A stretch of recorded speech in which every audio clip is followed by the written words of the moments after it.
Je vous propose cet exercice dans lequel on va étudier une fonction définie par une intégrale généralisée. Je vous laisse découvrir l'énoncé. Et puis, bien entendu, comme d'habitude, vous allez faire vos recherches. Vous allez essayer de répondre aux différentes questions. N'hésitez pas à regarder le début de la correction de chaque question pour avoir des indications, pour avoir des points de départ. Et puis après, vous appuyez sur pause et vous continuez la recherche vous-même de manière autonome. Et puis, bien entendu, la correction est toujours à votre disposition pour comparer par rapport à vos résultats ou bien pour connaître la solution ou les solutions des questions de cet exercice.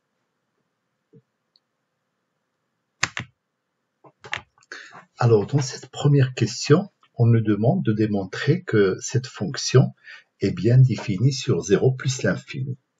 Donc, ce qu'on va dire, c'est que la fonction qui a t associé 1 sur 1 plus t à la puissance x plus 1 est continue sur 1 plus l'infini. Sur 1 plus l'infini. Et puis, quel que soit t appartenant à 1 plus l'infini, quel que soit x appartenant à 0 plus l'infini, eh bien, cette fonction est positive, c'est-à-dire 1 sur 1 plus t à la puissance x plus 1 est supérieur à 0 de manière évidente. Et puis, comme 1 plus t est positif, donc ça, c'est inférieur ou égal à 1 sur t à la puissance x plus 1. Or,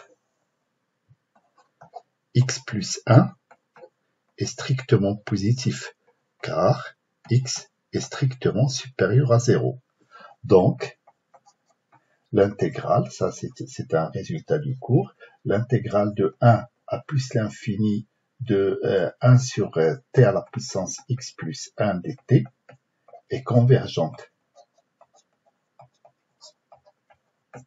Et donc, par critère de comparaison pour les fonctions positives,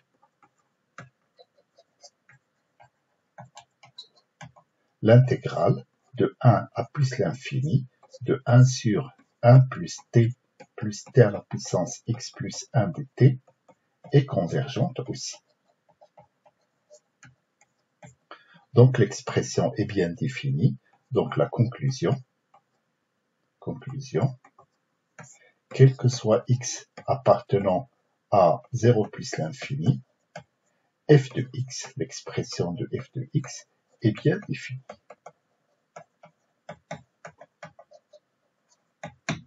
Donc voilà ce qui répond à cette première question.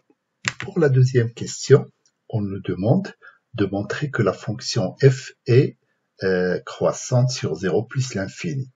Donc je prends deux réels strictement supérieurs à 0, x et y, et avec x inférieur à y.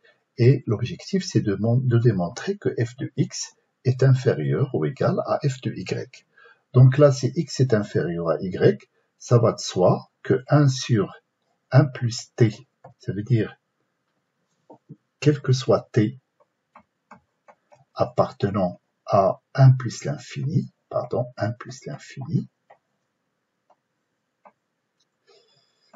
je rectifie ça, donc quel que soit t appartenant à 1 plus l'infini, 1 plus t à la puissance y plus 1 sera inférieur à 1 sur 1 plus t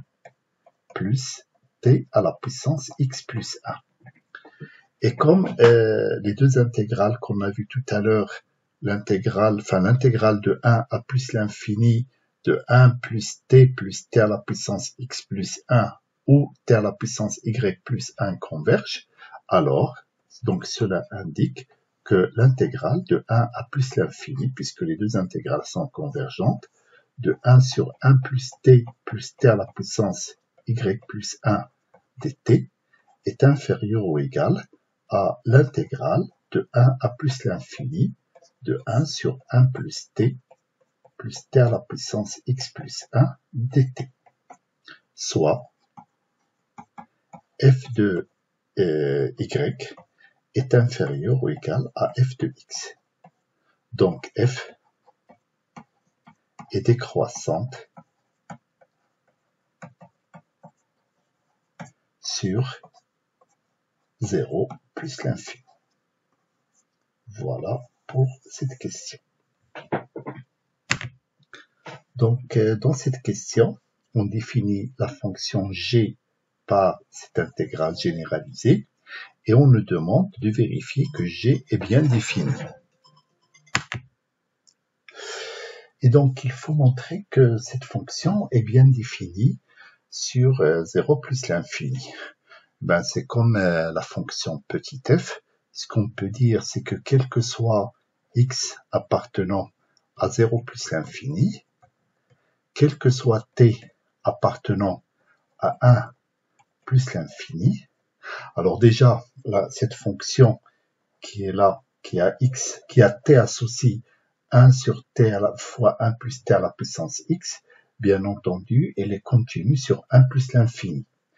Et en plus, donc là, le 1, attention, c'est un intervalle fermé, puisque le 1 est compris dans l'intervalle.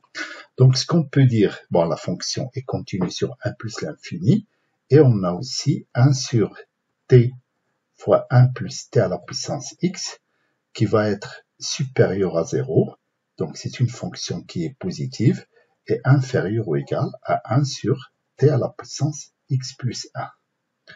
Or, x plus 1 est strictement supérieur à 1, donc l'intégrale de 1 à plus l'infini de 1 sur t à la puissance x plus 1 dt est convergente.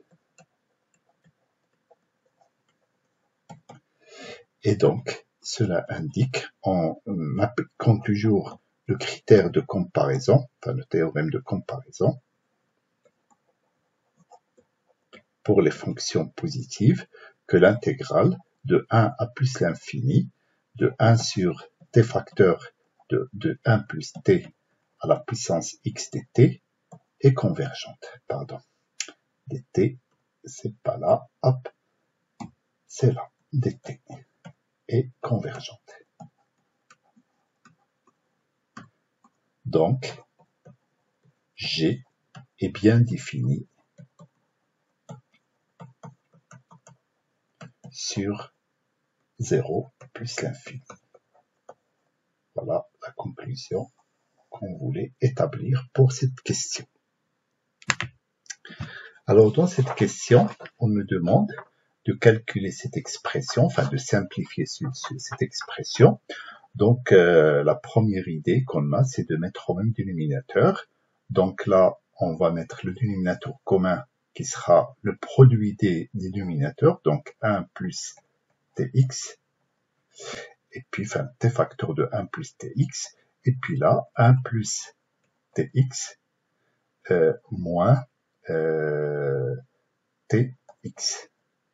Et donc, ça va donner 1 sur t facteur de 1 plus tx. Et donc, on voit qu'on retrouve bien la fonction qui est dans l'intégrale qui définit g. Et donc, après, on nous demande de trouver l'expression de g de x. Alors, pour ça, je vais poser f de t. Enfin, non, je ne vais pas l'appeler f de t parce qu'on a déjà la fonction f.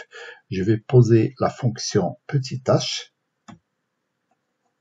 qui est définie par h de t qui est égal à 1 sur t moins. Et là, je vais modifier légèrement cette expression. Je vais garder le 1 plus tx, t à la puissance x au numérateur. Au dénominateur, je mettrai x fois tx moins 1, et puis fois 1 sur x, c'est-à-dire le deuxième terme qui est là, je le multiplie et je le divise par x. Et l'intérêt de faire ça, c'est que là, je vois que là au numérateur, j'ai 1 plus t à la puissance x, Et la dérivée de 1 plus t à la puissance x, bien entendu par rapport à t, puisque cette fois-ci la variable c'est t. Alors, évidemment, x c'est aussi une variable, mais x il est donné et on fait varier t. Donc ça va donner x fois t à la puissance x moins 1. Donc x joue le rôle cette fois-ci d'une constante réelle tout simplement. Et donc là, cette fonction, quand je l'écris comme ça, je reconnais facilement sa primitive.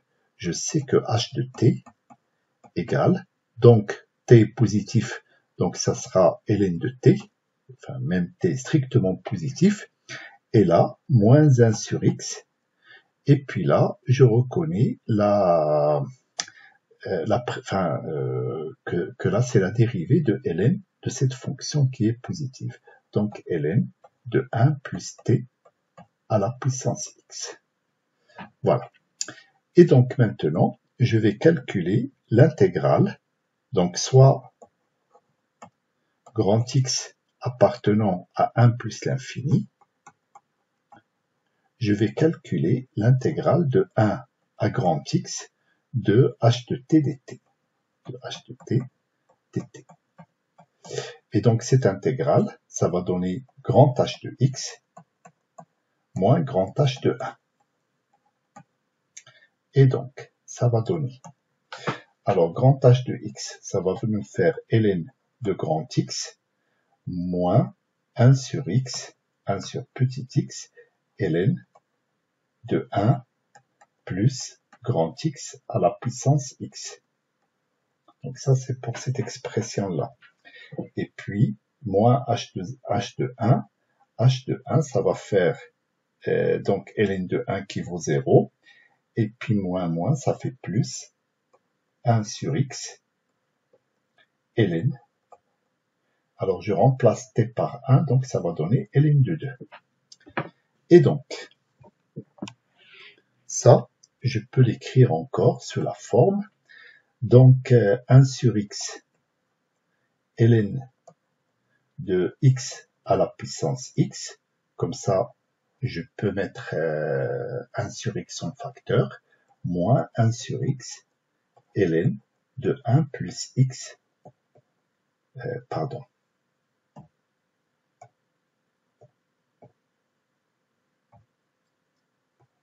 Donc ln de 1 plus x à la puissance x, plus 1 sur x, ln de 2. Et donc là, ça va donner 1 sur x, ln de x à la puissance x sur 1 plus x à la puissance x, plus 1 sur x, ln de 2. Alors, petit x est strictement positif, et donc la limite, lorsque grand X tend vers plus l'infini de x à la puissance, enfin grand X à la puissance petit x, est égal à plus l'infini. Donc, 1 plus x à la puissance petit x est équivalent en plus l'infini à x puissance x. Et donc ainsi, la limite lorsque x grand X tend vers 0, vers plus l'infini,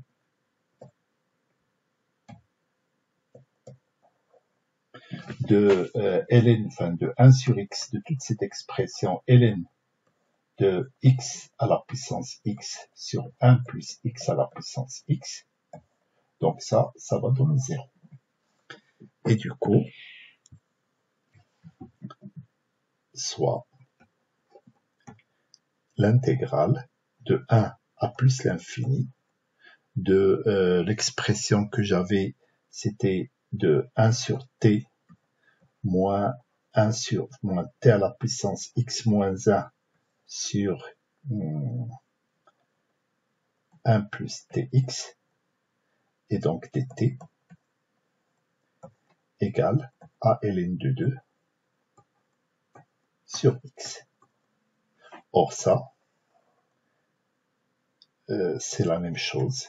que l'intégrale de 1 à plus l'infini de 1 sur t, facteur de 1 plus tx, dt, est égale à ln de 2 sur x.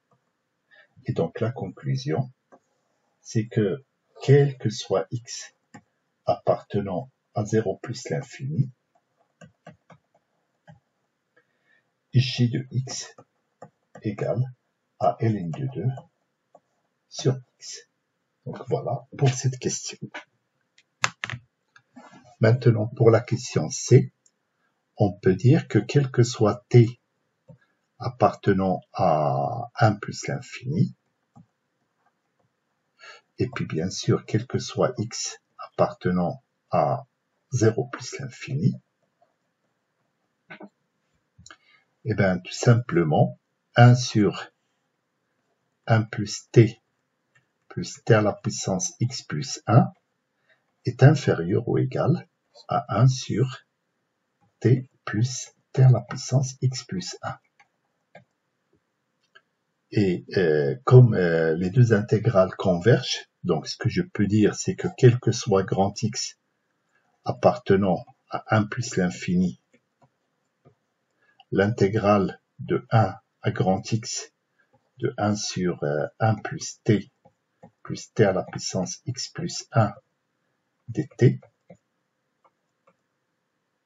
est inférieure ou égale à l'intégrale de 1 à grand X de 1 sur t facteur de t plus t à la puissance x.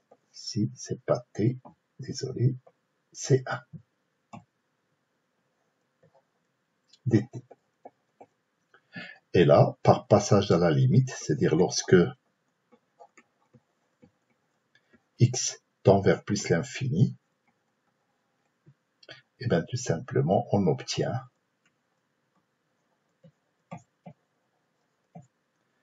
f de x. Donc là, on reconnaît l'expression de f de x, c'est l'intégrale de 1 plus l'infini de cette expression-là, inférieure ou égale à j de x. Donc là, sur la deuxième intégrale, quand on a x qui tend vers plus l'infini, on reconnaît bien entendu j de x, soit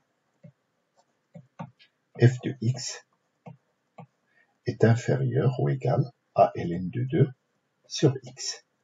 Et bien entendu, la fonction, on l'a dit à plusieurs reprises, cette fonction-là, elle est bien sûr supérieure ou égale à 0. Donc, on a bien l'encadrement demandé. F de x est compris entre 0 et ln de 2 sur x. Alors maintenant, la limite, lorsque x tend vers plus l'infini de ln de 2 sur x égale à 0. Et donc, par encadrement,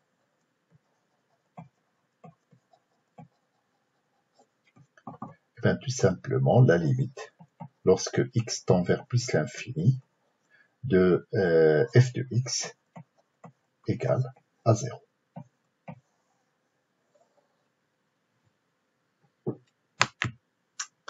Alors, pour cette question, je vais faire cette différence, enfin la différence entre les deux fonctions qui définissent, enfin qui sont à l'intérieur des intégrales qui définissent les fonctions g et f. Et du coup, quand je vais faire cette différence, je vais trouver 1 sur le produit t facteur t plus t à la puissance x plus 1 multiplié par 1 plus t plus t à la puissance x plus 1. Et donc, on voit que, bien sûr, ce résultat, il est bien sûr positif et il est, enfin voilà, donc là, je peux dire, donc, 1 sur t fois 1 plus t à la puissance x, moins 1 sur 1 plus t à la puissance x plus 1, est bien sûr positif, est inférieur ou égal à 1 sur t à la puissance 2x plus 2. Puisque quand je vais développer ce produit-là, c'est-à-dire ce produit-là, je vais trouver plusieurs termes. Alors je vais les écrire ici. Ça va faire t plus t carré plus que des termes qui sont positifs. Et le dernier qu'on va avoir ici, c'est t à la puissance x plus 1 au carré. Et t à la puissance x plus 1 au carré, c'est la même chose que t à la puissance 2x plus 2. Et donc, on voit que cette expression-là, qui est cette expression, est majorée par 1 sur t à la puissance 2x plus 2.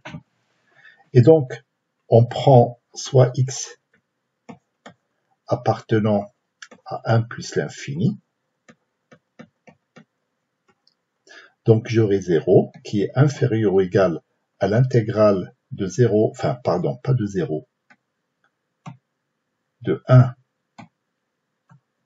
à x de cette première fonction, 1 sur t plus t à la puissance x plus 1, moins dt, enfin, voilà, dt, moins l'intégrale de 1 à x de 1 sur 1 plus t plus t à la puissance x plus 1 dt. Et donc, c'est inférieur ou égal à l'intégrale de 1 à x de 1 sur t à la puissance 2x plus 1 dt. Donc, j'arrive à cette inégalité-là. Alors là, il suffit de calculer cette intégrale. Donc là, quand je calcule ici, c'est plus 2. Voilà. Donc, quand je calcule cette intégrale, je trouve, enfin, l'intégrale de 1 à x de 1 sur 2x plus 1, enfin, 1 sur t à la puissance 2x plus 1 dt. Donc, il suffit de chercher une primitive de cette fonction, qui est une primitive usuelle.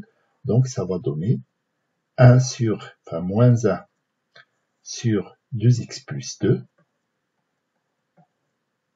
multiplié par 1 sur t à la puissance 2x plus 1.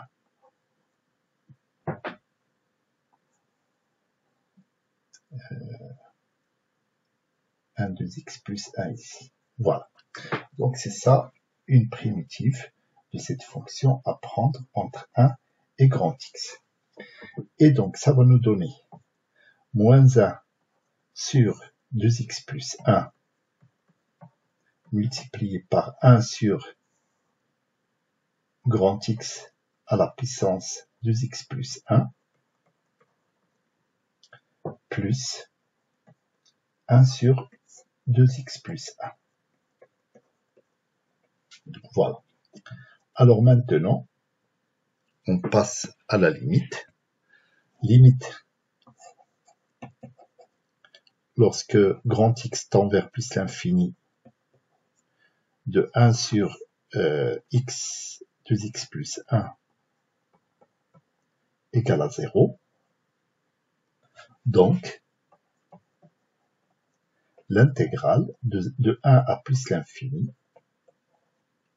de 1 sur t à la puissance 2x plus 2, ici c'est 2x plus 2 aussi, voilà, 2x plus 2 dt est égal à 1 sur 2x plus 1. Voilà. Et du coup, lorsque je reviens aux deux intégrales que j'ai ici, cette intégrale-là et cette intégrale-là,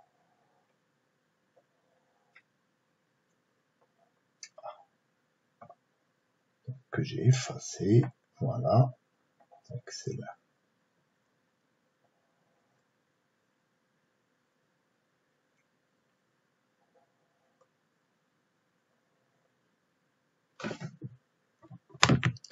Et donc, je reviens à ces deux intégrales.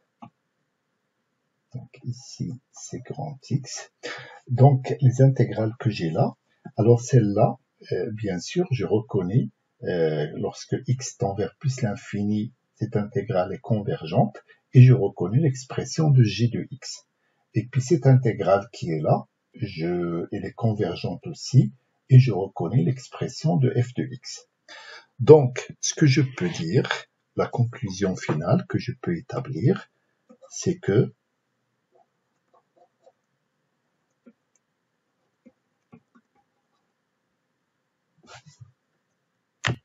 alors la conclusion finale que je peux établir, c'est que quel que soit x appartenant à 0 plus l'infini,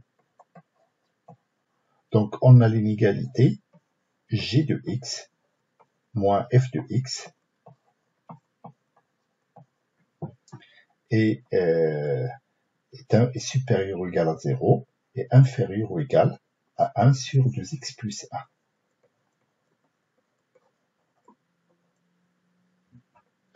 Soit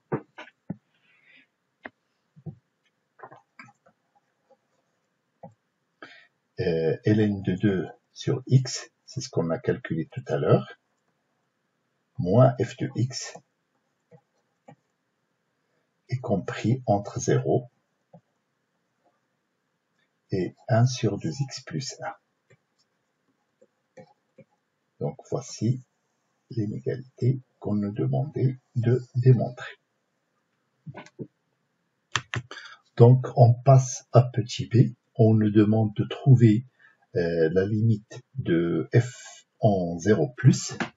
Alors ici, ce qu'on peut faire, c'est tout simplement prendre cette inégalité et obtenir à partir de cette inégalité un encadrement de f de x. Alors cet encadrement, donc ce que je peux dire, c'est d'après la question B, et bien tout simplement, on peut déduire que quel que soit x appartenant à 0 plus l'infini, f de x est compris entre ln de 2 sur x moins 1 sur 2x plus 1.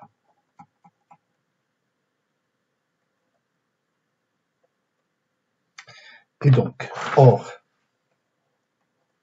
la limite, lorsque x tend vers plus l'infini de ln de 2 sur x,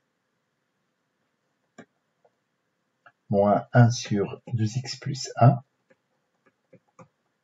égale à plus l'infini. Et donc, par comparaison,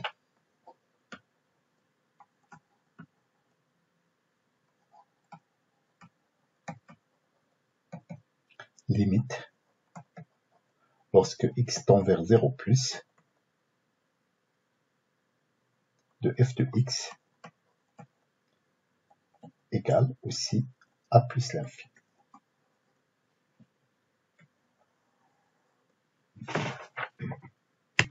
Après, il faut chercher un équivalent de f de x en 0 plus l'infini. Donc toujours la question A nous donne cette inégalité, cet encadrement de f de x. Et là, comme ln de 2 sur x est strictement positif, je peux diviser les trois membres de l'inégalité par ln de 2 sur x. Donc ça va nous donner 1 moins 1 sur 2x plus 1 multiplié par x sur ln de 2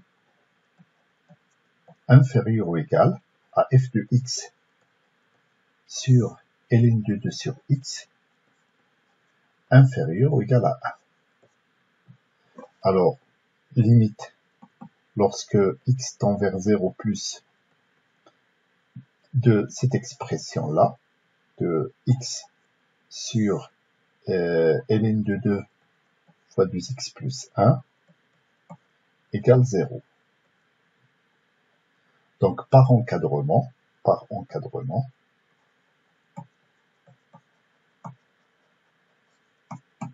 la limite, lorsque x tend vers 0 plus, de f de x sur ln de 2 sur x égale à 1. Donc, ce qui montre, donc la conclusion, c'est que f de x est équivalent en 0 plus à ln de 2 sur x.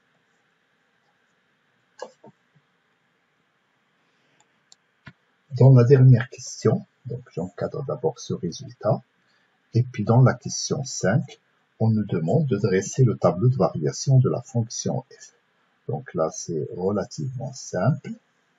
Donc là, j'ai x qui va de 0 à plus l'infini, et là, j'ai la fonction f. Alors, on a vu que la fonction f est décroissante sur 0 plus l'infini. Sa limite en 0 plus, c'est plus l'infini. Et sa limite en plus l'infini, c'est 0.